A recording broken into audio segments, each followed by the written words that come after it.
Christmas games. Let's play Doom.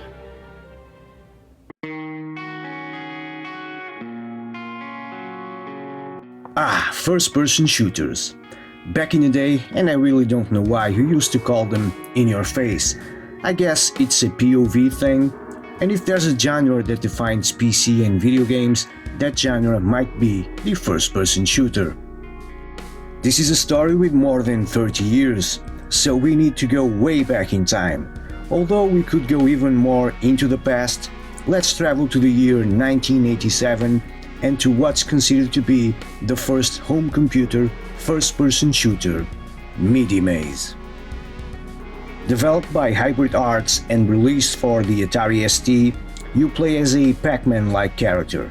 In fact, the game was pretty much Pac-Man, but in a first-person perspective and in 3D. You go around a maze-like map and shoot other beings of the same kind along the way. Yeah, Midi Maze. Let's take a jump into the next decade, to the year 1991, where something would change not only the first-person genre, but video game industry altogether. While working on a port of Super Mario Bros. 3 for the PC during 1919, and hoping to license it to Nintendo, who turned them down, John Carmack, Tom Hall, and John Romero caught the eye of Apogee Software Scott Miller. Miller was so impressed with the talent of the trio that suggested them making shareware games to start things off, and they started working on what would come to be one of the best platformers ever made, Commander Keen. The game would be released and published by Apogee Software, but the talent was just too much to take hold of. The trio had plans of their own from the start. They came to an agreement, and John Carmack, Tom Hall, and John Romero leave the company. In February 1st of 1991, id Software was born. After producing and selling games through shareware distribution with Apogee, they started working on a big project. The development of a revolutionary engine began when Carmack figured out a way to create 3D environments in a fast and easy way. This provided the jumpstart for him to innovate once again. An early title named Catacomb 3D was developed. The innovation was an engine that would draw what the player could see instead of the whole world. This broke the barrier for 3D gaming, not only first-person shooters, but all different genres. 1992 marks a change in direction in video games, a change from which there would be no return. Wolfenstein 3D is released as shareware by id Software. Wolfenstein 3D puts the player in the eyes of William Blazkowicz, an ally spy, while he makes his way out of a Nazi prison and killing some Third Reich soldiers along the way. The game would sell more than 200,000 copies and set the foundations for future first-person games to come. Wolfenstein 3D became the granddaddy of all first-person shooters. Boosted by the unmitigated success of Wolfenstein 3D, in late 1992 John Carmack starts writing a new engine, improving on the previous one. Heavily influenced by movies such as Aliens and Evil Dead 2, and also by the game Dungeons & Dragons, where the forces of evil invade the real world, the title of the game was set by Carmack. There is a scene in The Color of Money where Tom Cruise shows up at a pool hall with a costume pool. "What do you have there?" asked someone. "Doom," replied Cruise with a cocky grin. That and the resulting carnage was how I viewed us springing the game on the industry. Some computer trickery had to be made. Home computers back then were not the most powerful thing. The world in Doom is not full 3D, instead it is represented in a 2D plane but with differences in height. This is a technique that is used until today. Lighting effects were also perfected with different levels of illumination. The game also had a low detail mode that allowed slower CPUs to run the game. John Romero was in charge of the level design for the new game, a hell-like ambience that screams metal all over the place.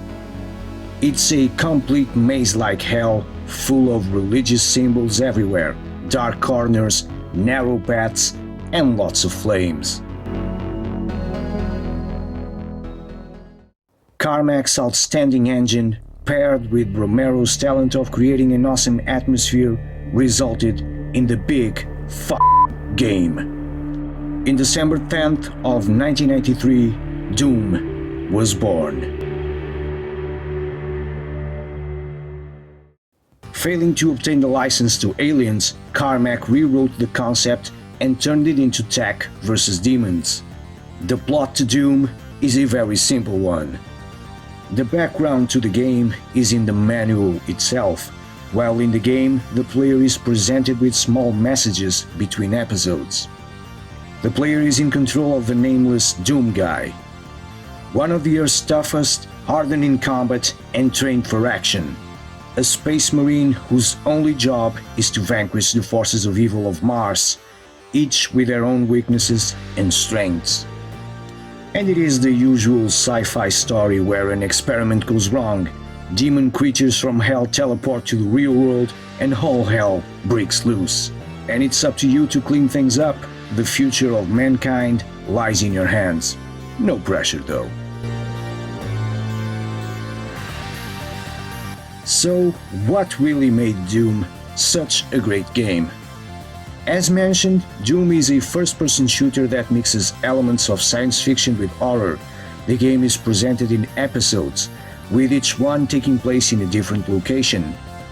The main objective is very simple, to locate the exit room, leading to the next episode, but easier said than done.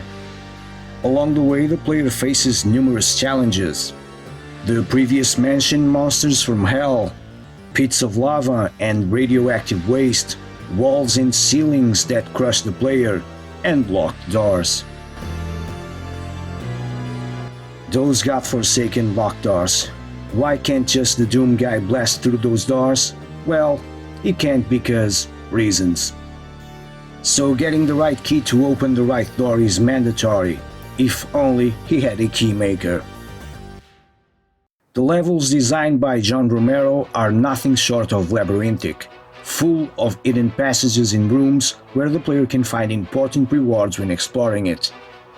If modern facilities are designed like the ones in Doom, our scientists are most probably doomed just by navigating them. The score screen at the end of each level encourages the player to find all these secret places and items and kill the entire monster order for a 100% complete game. The monsters from hell are the main focus of gameplay events. Each monster has its own strengths and weaknesses. There are in total 10 different types of creatures, from possessed human soldiers, imps, floating cacodemas, to the final bosses. The monster's AI is not the best, but one has to have in consideration the time when the game was made. They move in a very predictable way, relying in numbers to defeat the player. It is not rare to get a swarm of monsters coming from all directions to kill the Doom Guy. Luckily, the Doom Guy has an assortment of weapons at his disposal to deal with the forces of hell. And each and every weapon feels more satisfying to use and are just right for the job. The weaponry was also different from what was being made at the time, even on Wolfenstein 3D. Gone were the weapons imitating real-life death machines, and the futuristic and sci-fi weapons ruled. The player starts with a pistol and a brass knuckle to punch demons in the face when ammo runs out. But throughout the game, bigger and better weapons can be obtained. A chainsaw for players who want a more sadistic approach on the killing business. A shotgun for satisfying killing multiple enemies. A chain gun to quickly dispatch enemies on a rampage. A very manly rocket launcher because, let's face it, rockets are cool. A plasma gun, and the mother of all guns, the BFG 9000, the big gun. The player also has numerous power-ups to help on the quest to banish the forces of hell, like a larger backpack, armor, medical supplies to restore health, and alien drugs that make the player go on a alien tripping. The game would come to be acclaimed by the gaming industry in 1994 and was nominated Game of the Year by PC Gamer and Computer Gaming World. It was rewarded for technical excellence by PC Magazine and Best Action Adventure Game from the Academy of Interactive Arts and Sciences. But not all news was good news for Doom. Rumors of the game being used at the workplace seemed to be real. Intel and Carnegie Mellon University, along with many others, created policies specifically prohibiting Doom playing during work hours. Doom also got the attention of the media, of course, tagging the game as being too violent and gory and having a negative effect among young people. The use of satanic imagery was also criticized by Christian organizations, accusing the game and its creators of devil worship.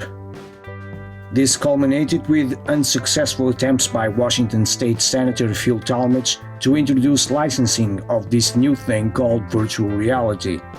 A few years later, in 1999, the game would see its name associated by the press to the very sad Columbine High School massacre. Nevertheless, the game prevailed. Doom is considered one of the most important titles in video game history. Riding the Doom train, dozens of first-person shooters saw the daylight, many times mentioned as Doom clones. In fact, first-person shooters kind of made an onslaught to the PC gaming. Doom set the standards for future first-person shooters, with its revolutionary engine, altitude differences, non-orthogonal walls, full texture mapping, different light levels, a world that seemed alive and breathing, stereo sound, gameplay, and ambience. All this put together provided a never-seen experience to the player.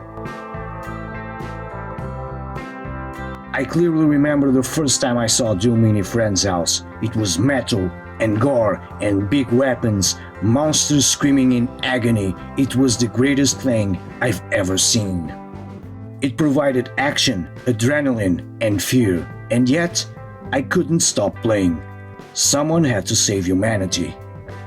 If Wolfenstein 3D is the granddaddy of first-person shooters, with its rudimentary gameplay and graphics that get kind of repetitive, Doom is the father of all modern first-person shooters.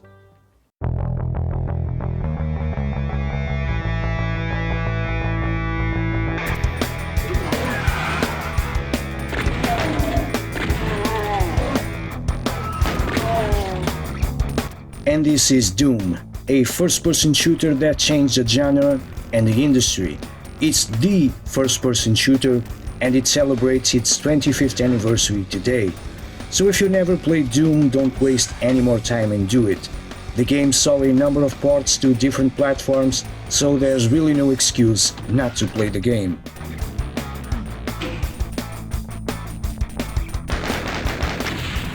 And if you enjoyed this video, please consider subscribing to the channel because it's always appreciated, and I cover all sorts of different things, so there is plenty to enjoy. Remember that there's also Twitter and Facebook, so check those if you feel like it. And as always, thank you very much for watching this. Until my next video, take care.